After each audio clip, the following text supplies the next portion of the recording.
The adventure of Valkyriens 2.1 introduces major changes to the gameplay flow compared to version 2.0. The main updates include the addition of AI-controlled islands and new NPC systems. Players are provided with pre-built structures to construct their own bases, along with a complete overhaul and reconstruction of both combat and trading gameplay. This video will go through each of these changes in detail. There are only minor changes to the starting island, so this section covers only what has been updated. The initial ship selection has been adjusted, the Moonlight has been removed, and the Puffer-class frigate has been added.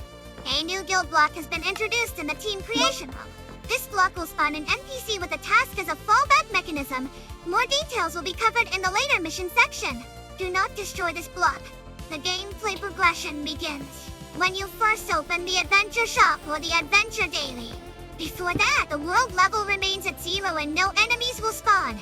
It is recommended to take the shipyard blueprint and cannons before setting sail.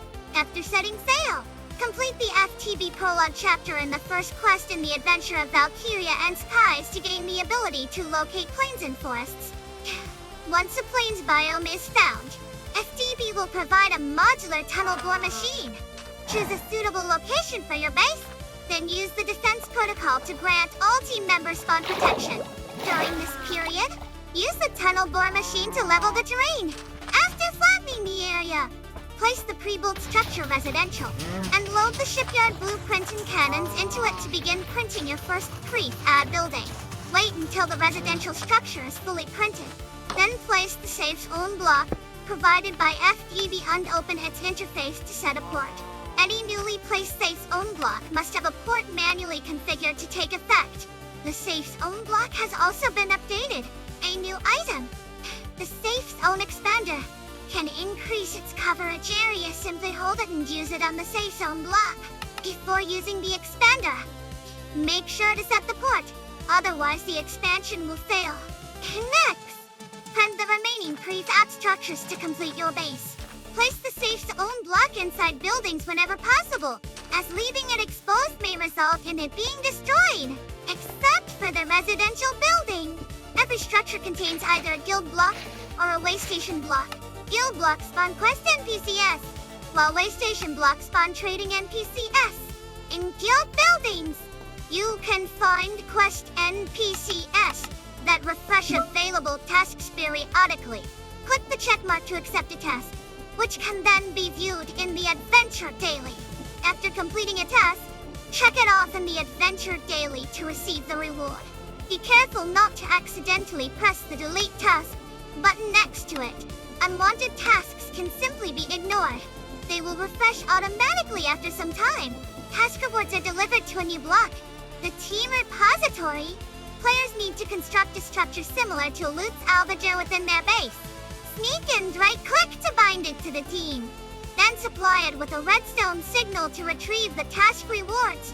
One type of task requires dealing damage to enemy ships. This damage is calculated as strength damage, meaning that sinking an enemy ship with a strength of 20 counts as 20 damage. Ship strength can be checked in the Adventure Codex. 4 tasks that require sinking enemy ships near a specific island. The valid detection radius is 2,500 blocks. In the Adventure of Valkyriens 2.1, all islands except Trade Hub Island and the starting island are AI-controlled. Open the world map. Right-click near an island, and select Island Details to view its information. Island status is divided into 3 types: Normal, Truth, and Outlaw. These will be explained in the following section. Each island has a level and a progress value. Progress typically ranges from 0 to 1. Once it reaches 1, the island levels up. After reaching level 5, this value no longer needs attention. Affinity affects how you can interact with the island. If it drops below 0.3, entering within a radius of 283 blocks will periodically inflict debuffs such as blindness, preventing normal landing on the island. Development level is an overall value representing the island's scale of development and determines its total output. Food affects the island's productivity.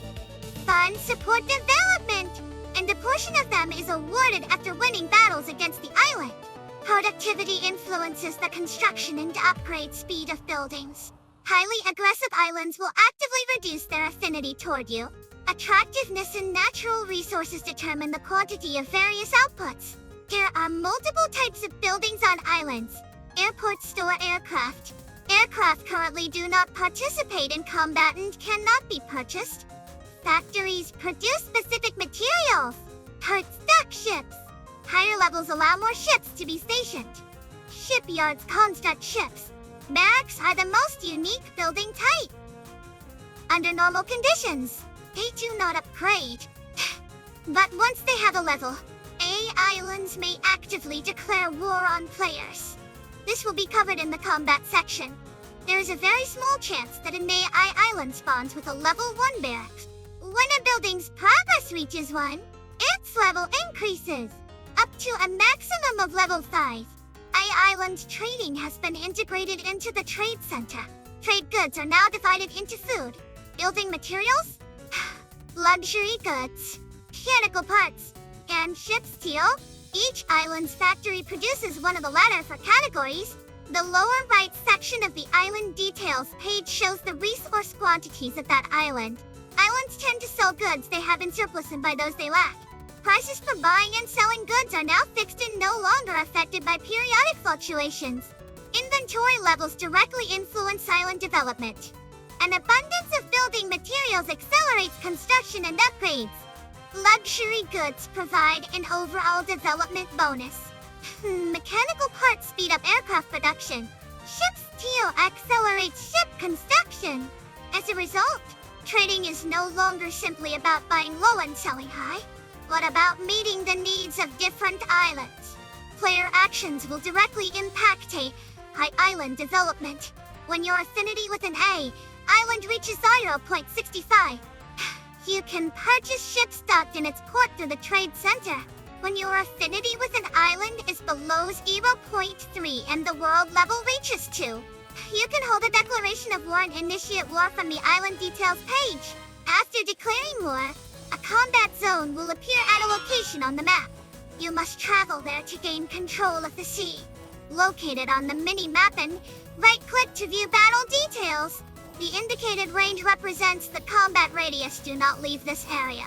Unlike standard naval battles, multiple hostile entities will spawn simultaneously.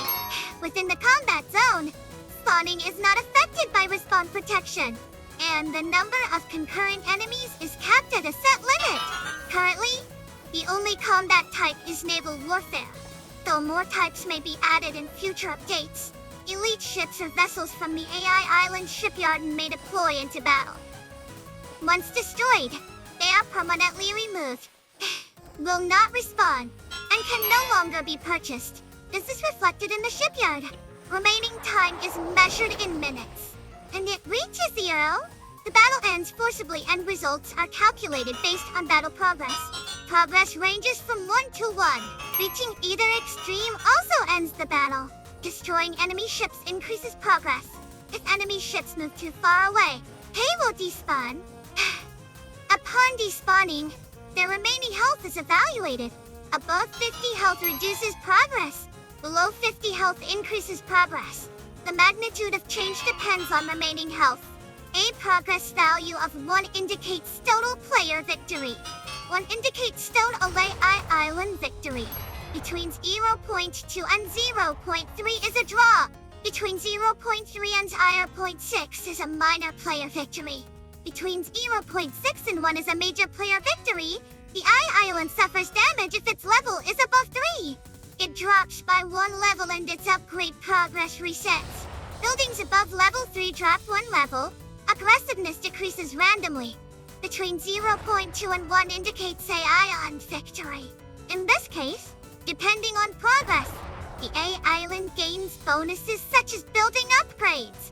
Barracks on the island may also begin construction. Once completed, the island gains the ability to declare war on players. Physically destroying all blocks on an island has no effect on the island itself. Do not attempt to level it. After victory, players can claim battle rewards from the team vault, including rare materials, large quantities of combat supplies, and a portion of the A island's funds. Do not attempt high-intensity naval combat against AI islands with a fragile destroyer, as it will be quickly overwhelmed. Gameplay mechanics may be adjusted in future updates.